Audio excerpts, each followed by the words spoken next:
આજ રોજ અમે રાધા સત્સંગ મંડળ મહિલા મંડળે અમે સપ્તાહનું આયોજન કરેલ છે। તે આયોજનમાં અમારે ભાઈ શ્રી રમેશભાઈ દડુક, મનસુખભાઈ પાંડલિયા પધારેલા હતા અને અમે આજ રોજ રાધા સત્સંગ મંડળ છીએ તે ગૌ સેવાના લાભાર્થી અમે સત્સંગ કરીએ છીએ। દરેક વખતે ગમે ત્યાં બીમાર ગાયો કે ગમે એ હોય એના માટે અમે આ સત્સંગ કરીએ છીએ અને સત્સંગ અમારું રાધે સત્સંગ મંડળ ચાલે છે તેને 20 વર્ષ થયા છે અને અમે આવા ભગીરથ કાર્ય અવારનવાર કરતા રહીએ છીએ।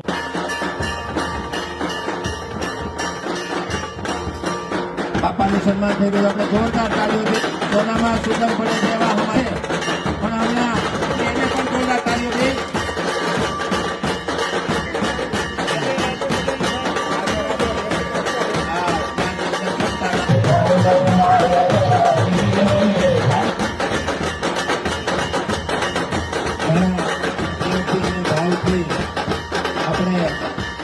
ભરી અને દ્વારકાધીશના દર્શન કરાવે એની બધા વતી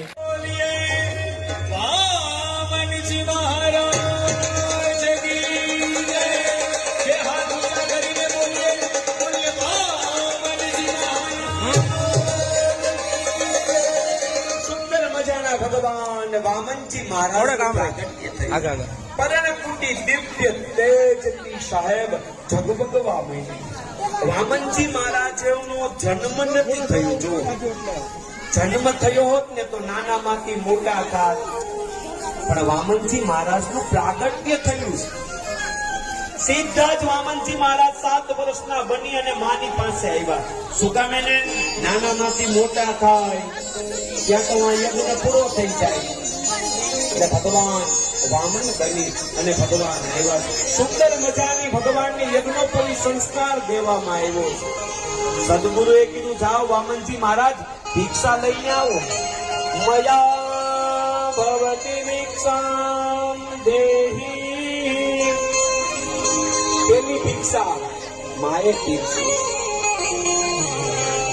માની ભિક્ષા લઈ અને વામનજી મહારાજ સદગુરુની પાસે ગયા। સદગુરુ મહારાજ અલ્યો ભિક્ષા। પેલી ભિક્ષાનો અધિકાર હંમેશને માટે સદગુરુનો હોય છે। ગુરુજી મહારાજે કીધું, વામનજી મહારાજ હજી વધારે ભિક્ષા લઈને આવો। સુંદર મજાની યજ્ઞોપવિત ભગવાનને આપવામાં આવી સાહેબ। મુંજની સુંદર મજાની મેખલા આવે છે રે આવે છે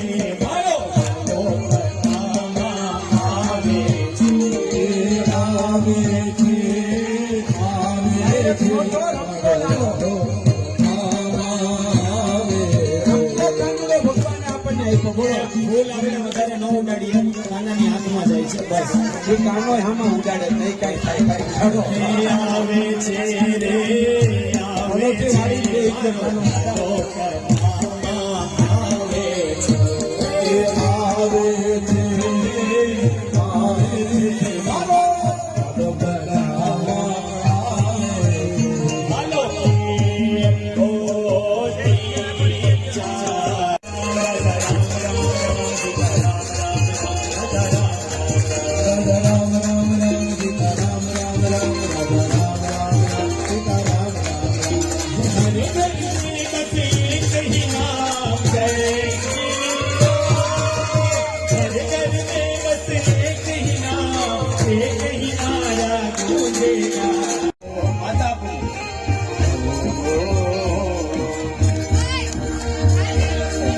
માતા પુની બોલી સોમતી